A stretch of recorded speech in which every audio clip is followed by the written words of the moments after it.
School online channel में आपका स्वागत है। आज हम क्लास 7th में सब्जेक्ट सोशल साइंस में चैप्टर रीड करेंगे the rise of small kingdoms in north India का सेकंड पार्ट। तो फर्स्ट पार्ट के लिए आप डिस्क्रिप्शन में लिंक देख सकते हैं, तो इसमें सेकंड पार्ट करेंगे डिस्कस। तो चैप्टर शुरू करने से पहले आपको रिक्वेस्ट करेंगे, अगर आपने अपना चैनल को सब्सक्राइब नहीं किया तो प्लीज़ सब्सक्राइब करें।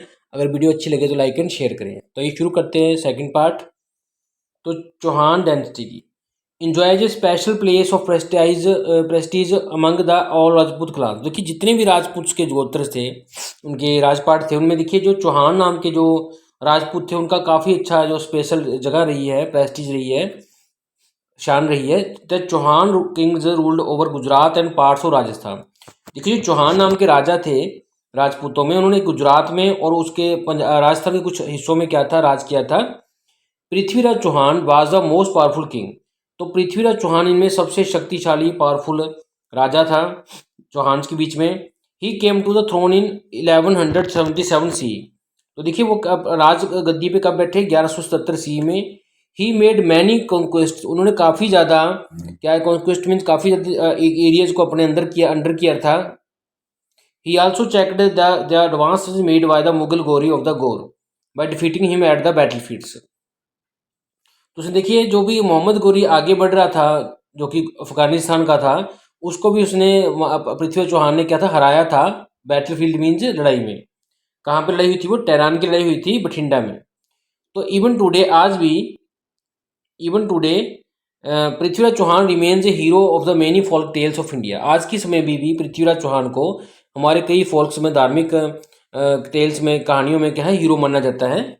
चांद Bardai compose an epic poem. Chand Bardai नाम के कवि ने क्या है, कंपोज की, एक बनाई है, कविता बनाई है, जिसका नाम है पृथ्वीराज रासो।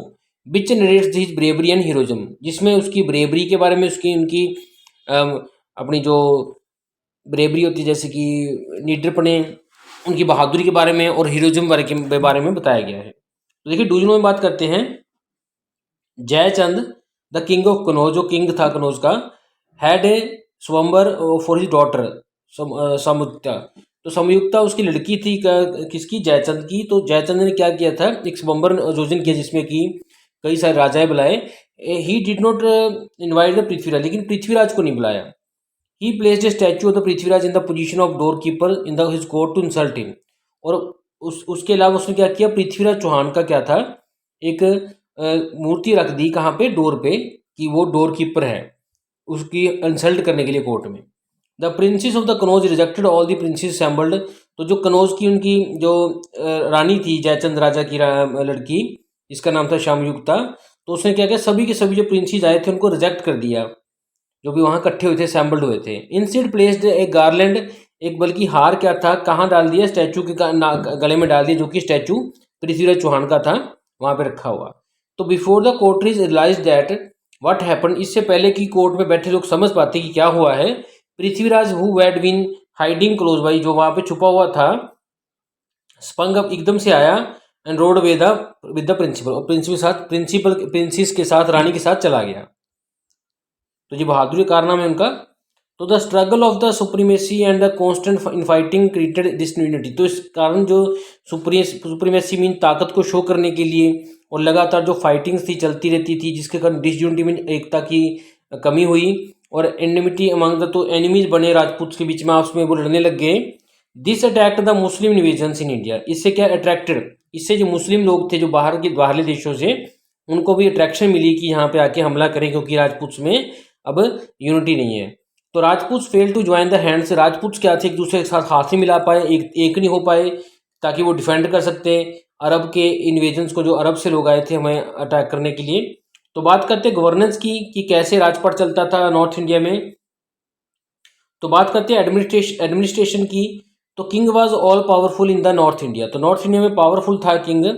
ही was assisted by the different official, उसकी हेल्प के लिए कई प्रकार के मंत्री वगैरह होते थे। Empire was divided into provinces, पूरे पूरे साम्राज्य को छोटे छोटे हिस्सों में बांटा जाता था। King was the head of the military. King जो था, राजा जो था, मिलिट्री का हेड था, साथ के साथ जुडिशली मीन्स जितने फैसले करने उसमें हेड वही था। The king spend huge amount of money on building up strong आर्मीज। तो किंग क्या है, बहुत ज़्यादा खर्चा करता था अमाउंट में, ह्यूज अमाउंट में, किसके लिए, आर्मीज बिल्ड करने में, बनाने के लिए, सेना को खड़ा करने के लिए। तो इकोनॉमी की बात करें, there was a great economic disparity among the different social classes. तो देखिए इकोनॉमी मीन पैसे वाइज बात करें तो जो अलग अलग तरह के सोशल क्लासेस थी उनके बीच में काफ़ी डिस्पेरिटी मीन काफ़ी ऊंच नीच थी पैसे वाइज। रॉयल फैमिली जो थी, हाई ऑफिशियल्स थे या ट्रेडर्स थे, वो प्रॉस्परस थे, खुशहाल थे। तो मीन जो शाही घराने के लोग थे, जो ऑफिसर लोग थे, मंत्री वगैरह या व्यापारी थे, वो खुशहाल थे। The people living in the village, जो विलेज में रहते थे लोग, गाँव में, वो गरीब थे, पुअर थे। Temples were the centre of riches, जो मंदिर थे वो अमीरों की जगह थी। And hence attracted lot of invaders, इसलिए बहुत सारे जो इन्वेडर्स मीन बाहरली लोग आए जो अटैक करने के लिए, उन्होंने मंदिरों पर ही अटैक किया क्योंकि वो रिच बंदों के सोर्स थे। Federal system was prevalent in the north India. तो नॉर्थ इंडिया में देखिए जो फेडरल सिस्टम लगता था, क्या था, kings granted land as reward to the officer. तो अपने मंत्रियों को, ऑफिसर्स को क्या था, वो रिवार्ड के तौर पे क्या था, लैंड देता था। Who come to known as Thakur और रायस, तो जिनको कि रायस और ठाकुर कहते हैं।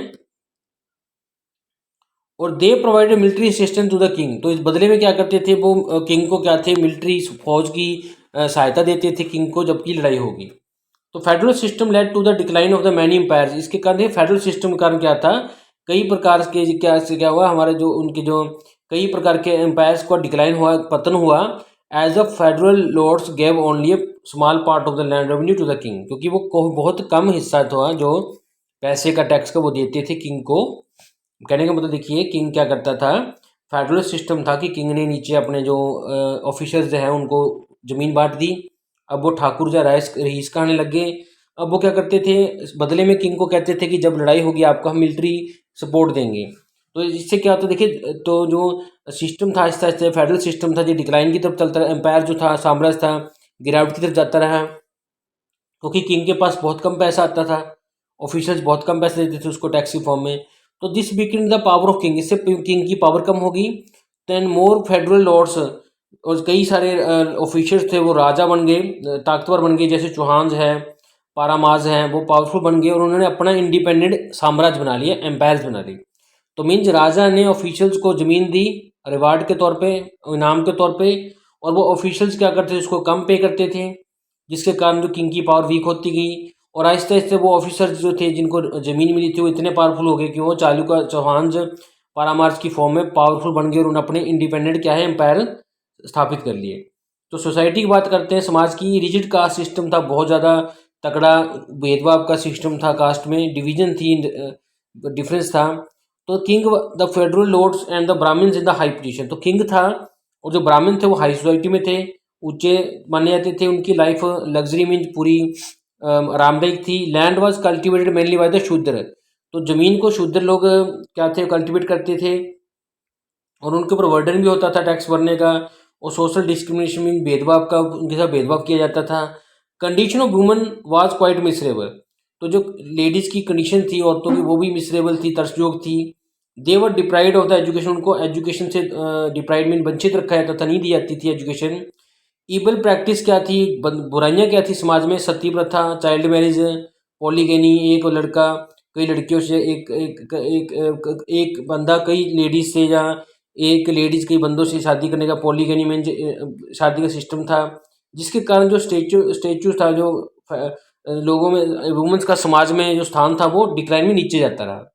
तो डू यू नो में देखिए women of the royal families committed jauhar, तो देखिए जो वुमेन्स होती थी शाही फैमिलीज की, जो वो जोहर करती, जोहर मीन्स जिंदा ही आग में जल जाना। टू प्रोटेक्ट देयर ऑनर, अपनी ऑनर मीन अपने सम्मान को बचाने के लिए। If the man folk was defeated और किल्ड इन बैटल, अगर उनका राजा जा तो हार जाता था, जा जंग में मारा जाता था, तो क्या करती थी जो वुमेन्स होती थी वो जिंदा ही आग में जल जाती थी। तो बात करते हैं रिलीजन की। Rajput mainly worshipped God Vishnu and Shiva, तो जो राजपूत से वो क्या करते थे, विष्णु भगवान और शिव भगवान को मानते थे। दे आल्सो वर्शिप्ड गुडेस काली, वो काली माता को, लक्ष्मी माता, दुर्गा माता को मानते थे। Rajput kings gave gift to the land to the Brahmin, तो ब्राह्मणों को क्या थे, राजपूत किंग क्या थे, जमीन गिफ्ट में देते थे। ब्रह्मदेवा और अग्रहारा कह के। Hindus become more popular than the Buddhism, उस समय हिंदूज ज़्यादा पॉपुलर थे बुद्धिज्म से। Many Buddhism took shelter in the north east Asia, कई जो बुद्धिस्ट के लोग थे उन्होंने देखिए साउथ ईस्ट एशिया में अपनी शरण ली, रहना शुरू कर दिया। When the Turks attacked monarchies at the Nalanda, क्योंकि नालंदा की जगह पे तुर्कियों ने क्या था, अटैक किया था, इसलिए वो लोग बुद्धिस्ट साउथ ईस्ट एशिया की तरफ आगे थे। ड्यूरिंग दिस पीरियड, इसी समय में भक्ति संत जो थे, वो जो कि परमात्मा को पाने के लिए प्रयास करते थे, एंड वो आए और उन्होंने अपोज किया सोशल डिस्क्रिमिनेशंस का। समाज में जो भेदभाव थे उनको, उनका विरोध किया संतों महात्मा ने, और सुपरस्टिशंस का और नैरो माइंडनेस का भी, छोटा माइंड वाले, छोटे जो सोच वाली बातों को उन्होंने नकारा, विद्रोह किया संतों ने। तो बात करते हैं एजुकेशन की। सुपरस्टिशन जो अपने आप को सुपर मानते थे, बढ़िया मानते थे, और नैरो माइंडेड जो कि छोटी सोच के मालिक थे, were the great hurdle to the education. ये लोग देखिए पढ़ाई के रास्ते में बहुत बड़ी रुकावट थे, हर्डल थे। The elementary education was limited to temple. शुरू शुरू में जो बुनियादी जो पढ़ाई लिखाई होती थी एलिमेंट्री, वो टेम्पल्स और मोनास्ट्रीज मीन बुद्ध के मंदिरों में होती थी। Universities of Nalanda and Vikramshila became important centre of high education. तो ज़्यादा हाई एजुकेशन के लिए क्या थी, यूनिवर्सिटी जो थी नालंदा की और विक्रमशिला थी, वो ज़्यादा बड़ी सेंटर्स बने इस बारे में पढ़ाई के लिए, उच्च उच्च क्वालिटी की। Study of philosophy and religion was in caused. देखिए जो फिलोसफी की स्टडी थी और रिलीजन की, जो धर्म की स्टडी ज़्यादा थी, but subjects like mathematics science उनको इग्नोर किया जाता था उसमें। द रीजनल लैंग्वेज जो क्षेत्रीय भाषा होती थी उस एरिया की बोली जाती थी, जैसे मराठी, गुजराती, बंगाली, ये ज़्यादा डेवलप हुई। इन विच द भक्ति संत प्रीचड एंड कंपोज सॉन्ग, और भक्ति संतों ने जो कि उस समय के थे, उन्होंने इस लैंग्वेज में, मराठी में, गुजराती में, बंगाली में कई क्या थे, सॉन्ग्स भी गए। वट द संस्कृति enjoyed a place of prominence. तो संस्कृत का ज़्यादा बढ़िया योगदान था, वहाँ ज़्यादा बोलबाला था। Pali and Prakrit language were also use for writing the books on Buddhism and Jainism. तो जैनिज्म के ऊपर और बुद्धिज्म धर्म के ऊपर क्या थी, बुक्स लिखी गई थी पाली और प्राकृत लैंग्वेजेस में। तो देखिए नालंदा यूनिवर्सिटी दिखा रखी है साइड। तो बात करते हैं आर्ट एंड आर्किटेक्चर की। तो देखिए ये लिंगराजा टेम्पल दिखा रखा है भुवनेश्वर में जो है। तो examples of the paintings of the north India can be found in the form of murals in the places. तो महलों में देखिए जो पेंटिंग्स हैं नॉर्थ इंडिया की, वो एग्जाम्पल हैं कि जो भी मिलती हैं, और केव्स में मिलती हैं आपको एग्जाम्पल्स टेम्पल्स में। तो जैन के जो मॉन्क्स थे, जो जैन्स को मानने वाले लोग थे, एंड पेंटर जो बंगाल के थे, उन्होंने क्या डेवलप किया, आर्ट ऑफ मिनिएचर पेंटिंग। ऐसी पेंटिंग है जिसमें छोटी से छोटी चीज़ पे स्मॉल पिक्चर ड्रॉ की जाती थी बुक्स में, मिनिएचर पेंटिंग इसको कहते हैं। द लिंगराजा एंड मुक्तेश्वर टेम्पल जो है भुवनेश्वर में है, जैसे ये पिक्चर दिखा रखी है, एंड द सन टेम्पल जो कोणार्क में है, are the fine example of architecture. जो आर्किटेक्चर की बहुत बड़ी एग्जाम्पल्स हैं, बढ़िया एग्जाम्पल्स हैं, जो कि 8th से 12th पीरियड की सेंचुरी के बीच में हुई थे, बने थे। तो देखिए सन टेम्पल दिखा रखा है यहाँ पे।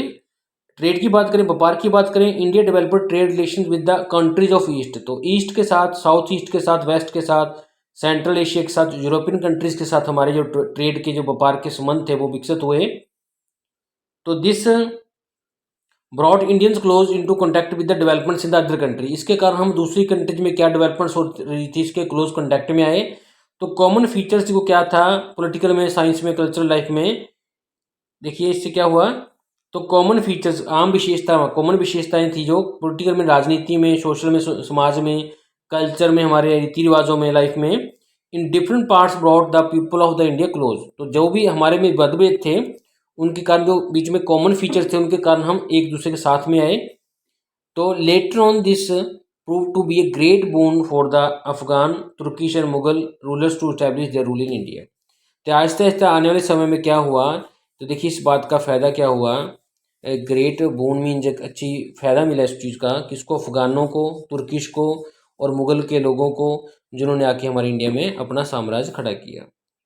तो बात करते हैं डू यू नो में। देखिए the world famous Khajuraho temple जो है, complex was built by the Chandels ने बनाया था, जो कि रूलर्स थे बुलंदगढ़, अपना जो बुंदेलखंड के, और अर्लियर फ्यूडेजेस ऑफ पृथ्वीराज, जो कि पृथ्वीराज की फैमिली में से बिलोंग करते थे पहले। तो these temples are decorated with the beautiful sculptures. इनके ऊपर अच्छी अच्छी देखिए मूर्तियाँ सी, रचनाएं सी बनाई गई हैं, इनसे सजाया हुआ है। Thanks for watching this video. उम्मीद करते हैं आपको वीडियो अच्छी लगी होगी।